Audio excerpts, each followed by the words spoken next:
100.000 de euro, dacă n-a venit cu 100.000 de euro. Să trăiască familia mea.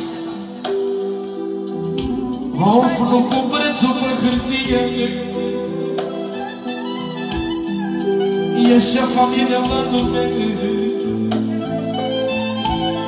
Fă să nu faci o greșeală, să-ți împreună dăm afară pe doare. Să nu greșești faci total. Om să-ți împreună de iară 100 de euro! Pentru Mirela, Mirela, Mirela, Mirela, Mirela, Mirela. Pentru șefa Mirela. Viața mea e până ta, vreau să ai grijă de ea. I-am promis lui Mirela